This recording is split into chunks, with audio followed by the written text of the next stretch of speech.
Education is core to our economy. But in order to guide our educational systems and maximize future income, we must understand the misalignment between education and our workforce. In my pursuit of higher education, I have earned 2 bachelor's degrees, 2 master's degrees, and am working on a PhD. In total, this has cost me over $150,000. I've done all this because I believe formal education is important. Part of this belief came from seeing charts like this, presenting a correlation between higher degrees and higher income, showing on average that a person with a college degree earns far more money than the average person without a high school diploma. This perceived higher earnings for having a 4-year degree has fueled a college for all philosophy, causing educators and parents to encourage going to the university, any university, to major in anything in pursuit of future job security, social mobility, and financial prosperity. This philosophy has increased college enrollment, resulting in 66% of high school graduates in this country enrolling in higher education right after high school. That's 2 out of 3. Initially, they are deemed the successful ones, but what you won't see advertised is the reality that most drop out, and only a quarter of those that enroll will finish a bachelor's degree. Only after these few graduate do many of them start exploring careers. It is here that they discover that their degree may not have prepared them for the world of work. You may be well educated, but not every degree is direct preparation for employment. This misalignment between degrees and job skills causes half of university graduates to be underemployed in what are called gray-collar jobs, taking positions that do not require the education they have received at a cost that is more than they can afford. Conventional wisdom suggests that a university degree guarantees a higher salary. But with rising education costs, a shrinking job market, and the oversaturation of some academic majors in the workforce, this old advice is now a myth for a majority of students.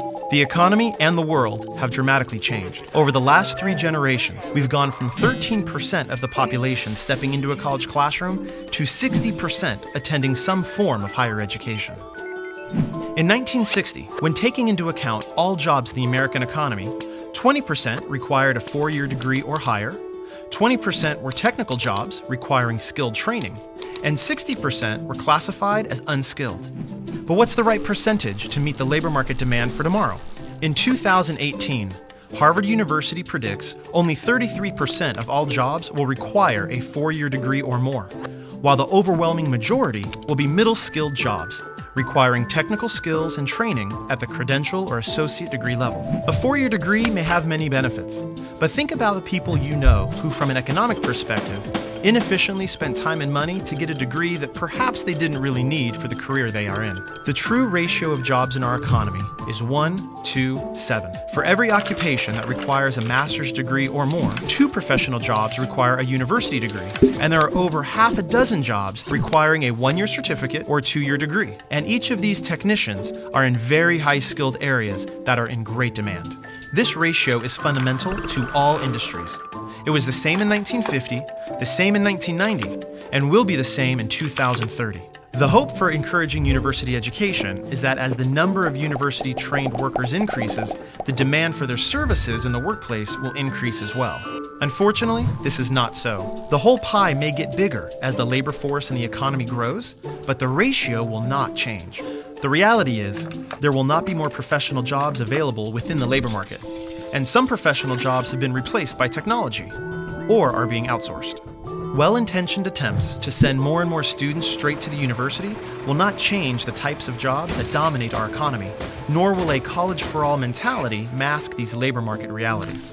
The college-for-all rhetoric that has been so much a part of the current education reform movement is often interpreted as university-for-all. This message needs to be significantly broadened to a post-high school credential-for-all.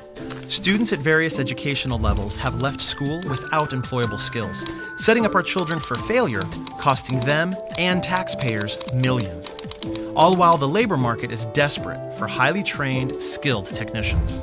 So, how do you position yourself for high-wage, in-demand jobs? Let's say you were considering a career as either an electrician or a business manager. You would find that the average annual income for electricians is $51,000. only about half of the $105,000 average wage for management occupations. So at first glance, it looks as if getting a bachelor's degree in business is a no-brainer. But adding skills and ability into the picture adds a whole new dynamic. What if you have the potential to become an excellent electrician, but lack the skills and ability to be an excellent manager? Then you should be looking at projected incomes towards the bottom of the pay scale for managers and towards the top for electricians. You would then discover that electricians near the top of the pay scale make around $86,000, far higher than the income of a manager near the bottom of the pay scale at $52,000. Now, this is just one example, but the concept is true throughout all industries. The claim that you will make more money with an increased amount of education is not necessarily inaccurate, it's just incomplete. That advice is based just on the averages, but no one is perfectly average. Everyone has unique skills, talents, and interests. In fact, the income for the top individuals in a wide variety of skilled jobs that require an industry credential or 2-year degree is far higher than the average income for many occupations that require a 4-year degree. Nationally, associate degree earners range between $27,000 and $68,000, while bachelor's recipients earn between $34,000 and $97,000. But this data only accounts for the 25th to the 75th percentile of full-time adult workers. This means that 25% of associate degree holders earn more than $68,000 annually, and 25% of bachelor's degree holders earn less than $34,000. Our world has changed, and in this new economy, the university degree is no longer the guaranteed path towards financial success as it was for previous generations. And even if you do earn one, that education alone may not be enough. In today's highly technical, knowledge-based economy, having hands-on skills and perfecting what you're good at can be more valuable than getting a degree in something simply to get one. Employers want to know what you can do and what you can do well, not just what degree hangs on your wall. Since new and emerging occupations in every industry now require a combination of academic knowledge and technical ability, we need to ensure that we're also guiding students towards careers and not just to the university. So, before enrolling in classes or deciding what you're going to do next in your life, step 1 is self-exploration. In addition to your interests, really analyze your talents and strengths. Step 2 is career exploration. Understand the jobs available, the income ranges they pay, and evaluate the skills they require. Identifying an area that appeals to your interests, skills, and the labor market may be your first career. And then you can develop a tentative career plan, complete with multiple training and education options. The key is to align your interests and abilities with your first career choice and the education and training you'll need to receive. This alignment will help bring your future into focus and ensure your position at the top of the pay scale in your chosen career. What all this data shows is that success in the new economy is as much about acquiring the knowledge, skills, and abilities needed for in-demand occupations as it is to be well educated. Both paths may work for you, but education combined with technical training is how you ultimately secure a competitive advantage in the new economy. Community colleges are in the ideal position to provide over 70% of tomorrow's workforce with an education combined with applied technical skills, industry-driven credentials, and specific preparation for employment. Being a skilled craftsman or technician is highly valued.